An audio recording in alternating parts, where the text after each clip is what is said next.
So, welcome to this session. So, in our previous session we discussed about different wave equations and different characteristics of wave, like characteristic impedance of the wave, like propagation constant, alpha, beta, etc., and all these characteristics were discussed for different medium.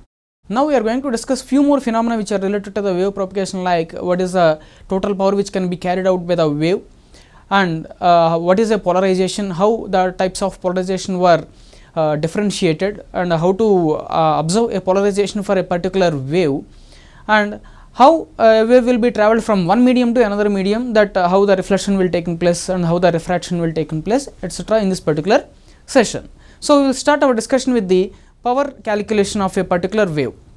As we know, so the total electromagnetic energy can be carried out by means of an electromagnetic wave from one location to the another location. Now, we are supposed to calculate how much power can be calculated, how much power can be carried out by an electromagnetic wave. To calculate that one, we have a theorem called as a Poynting Theorem, and from that Poynting Theorem we will have a vector which is nothing but the Poynting vector. That Poynting vector will describes the power density, that how much power density will be there for a given electromagnetic wave. So, we will start our discussion with Poynting Theorem and Poynting vector.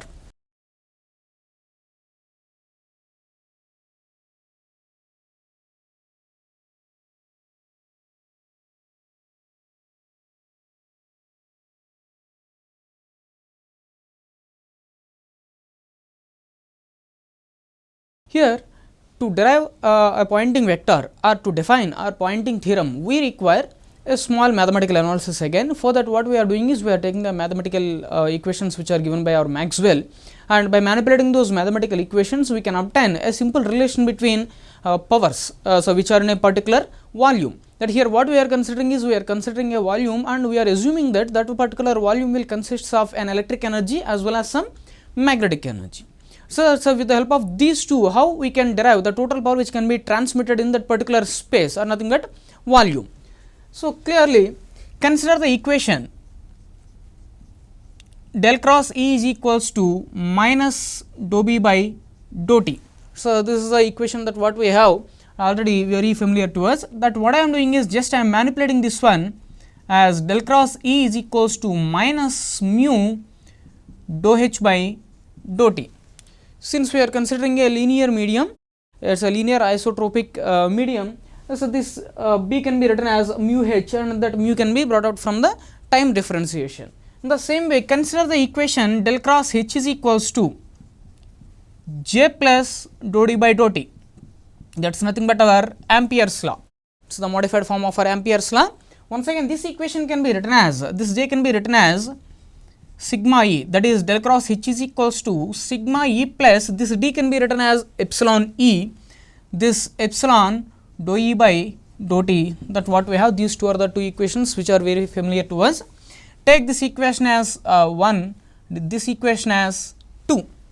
Now, here we are supposed to recollect a small mathematical relation in our differential calculus, that please note this equation, that del dot A cross B, which is equals to, where A and B are two vectors, del dot A cross B is equals to B dot del cross A minus A dot del cross B. So, this is a simple relation that what we have, and this what we are using is this is the equation that what we are using to simplify these equations or to get a relation between them, right. Now, instead of this A, please substitute H, and instead of this B, please substitute E. That what I am doing is just I am replacing the vector A with H, B with E. Then what will be the equation that what we have here?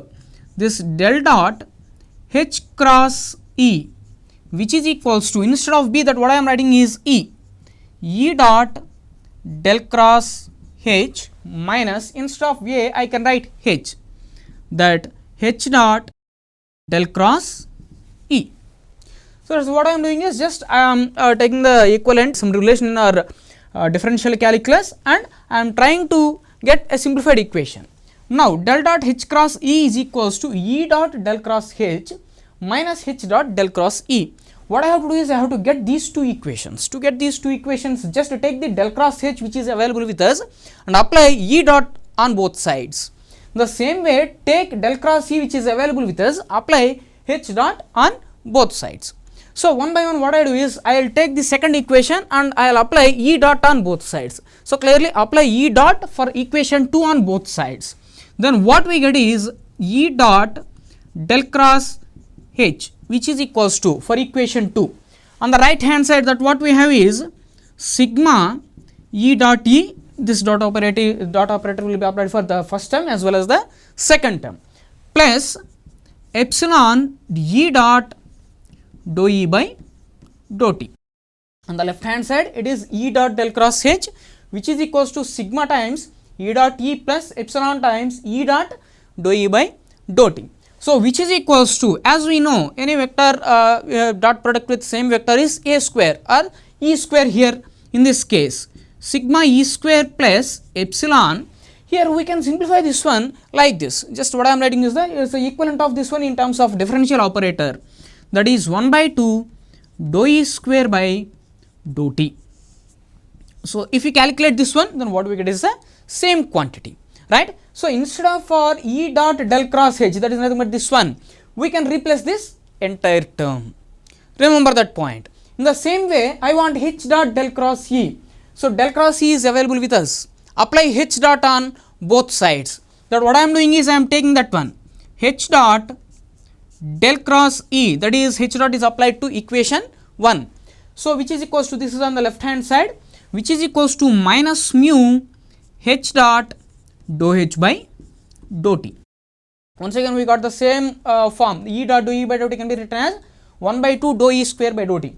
H dot dou H by dou T can be written as 1 by 2 dou H square by dou T, which is equals to minus mu dou H square by dou T multiplied with 1 by 2. So, instead of our H dot del cross E, we can write this entire term. So, what I am doing is, just I am writing these two terms here to get the equivalent of that one. So, on the left hand side what we have, del dot H cross E. So, as it is, I am writing that del dot H cross E. So, which is equals to that E dot del cross H, that is nothing but our first term. So, E dot del cross H is equals to sigma E square plus epsilon multiplied with 1 by 2 dou E square by dou T minus H dot del cross E, minus of minus what we get is plus mu 1 by 2 dou H square by dou T. So, this is a term what we get after writing the equivalent of the first term and second term in our previous expression. Now, here what we have is H cross E. Just make it opposite, that is E cross H. So, whenever we are taking the opposite of the curl, that is that these two vectors are swapped, then the negative of this one what we get is the answer, right. So, del dot E cross H I am considering. So, the negative sign what we get will be sent to the right hand side. So, simply observe what I am doing. I am swapping the two vectors E and H, then the left hand side what I get is del dot E cross H. H cross E is equals to minus of E cross H, and negative sign what I will get here, I am sending that one to the right hand side. So, simply which is equals to, the negative sign will be applicable to the all.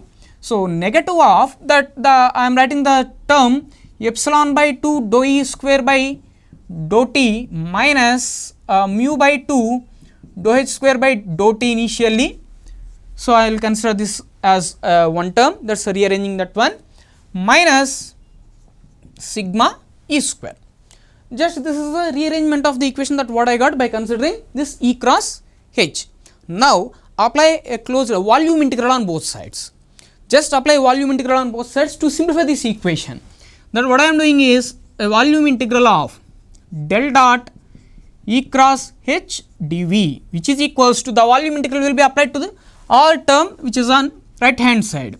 So, it is volume integral of minus epsilon by 2 dou E square by dou T minus mu by 2 dou H square by dou T, this is dV, minus volume integral of sigma E square dV.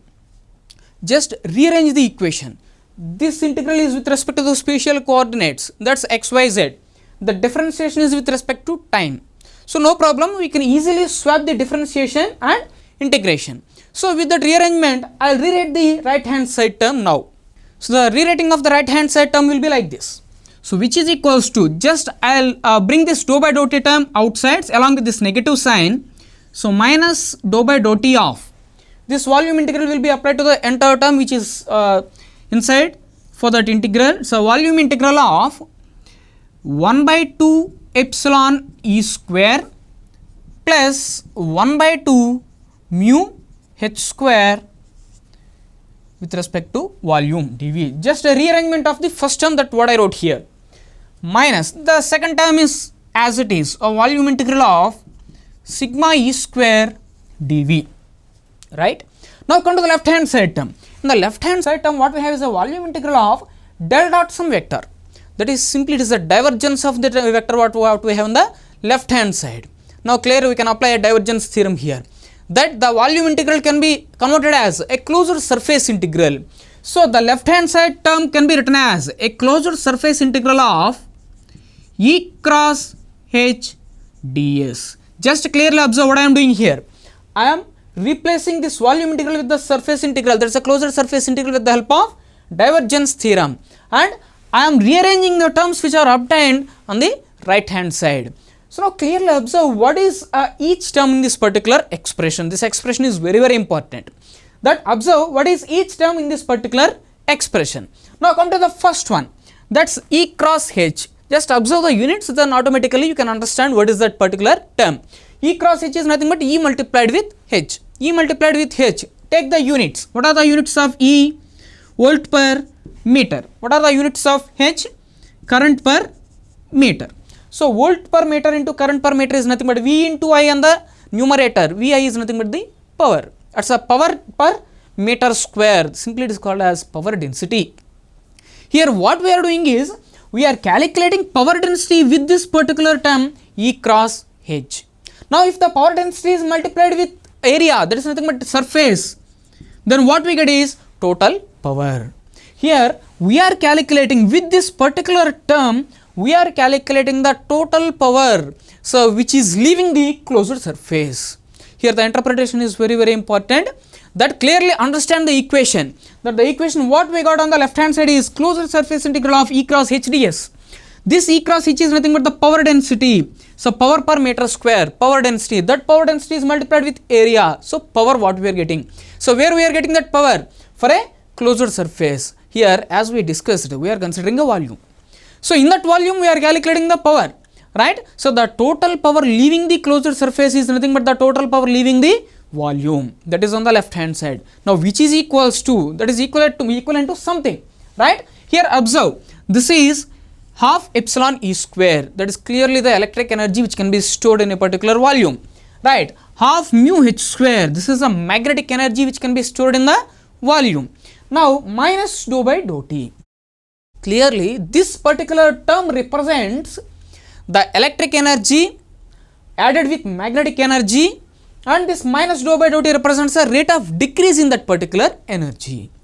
So the entire term is nothing but the rate of decrease of electric energy and magnetic energy in the given volume, right. Along with that particular term we have one more term, that is minus sigma E square dV. What is this sigma E square? Just you observe this sigma E square, observe the units. So if you have this sigma E square units, then easily you can understand what is this particular term. Sigma is nothing but 1 by resistivity, 1 by R you can write. E square, so sigma is 1 by R, E square is nothing but V square by meter square, right. Now V by R, V by meter square, which is simply V by R multiplied with V by meter square. V by R is nothing but current. Current into voltage, power. Here what we got is current into voltage, power. Power per meter square. Power per meter square. So this term is also some power. So what is that power? This is called as ohmic power. Since it is related to conductivity of the particular medium, that is said to be the power because of the ohmic losses. The power dissipated because of the ohmic losses. Now clearly the entire statement can be, or the entire equation can be interpreted like this. The total power which is leaving the surface, the power is nothing but the electromagnetic power. the total power which is leaving the closed surface is equals to the rate of decrease. Since we have a negative sign here, it is rate of decrease of electric energy plus magnetic energy minus the power which is generated because of the ohmic nature of that particular conductor. This is said to be the Poynting theorem. So, the Poynting theorem always describes how much energy will leave by the particular volume. The total energy left by surface or closed surface or volume is equals to the rate of decrease of the electric energy plus magnetic energy in that particular volume minus the ohmic losses or the ohmic power which is dissipated in that particular volume. Now, here in this one, this E cross H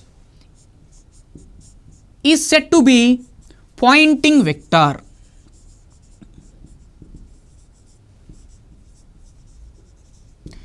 Clearly remember that this is a Poynting vector. It is not a scalar quantity, it is a vector quantity which describes the power density of the how much it is leaving from the volume in which direction. So, obviously it is away from the volume. And what are the units of this E cross H? So, it is V into voltage into current divided by meter square. Just it is watt per meter square. So, clearly it is a power density. It is not total power.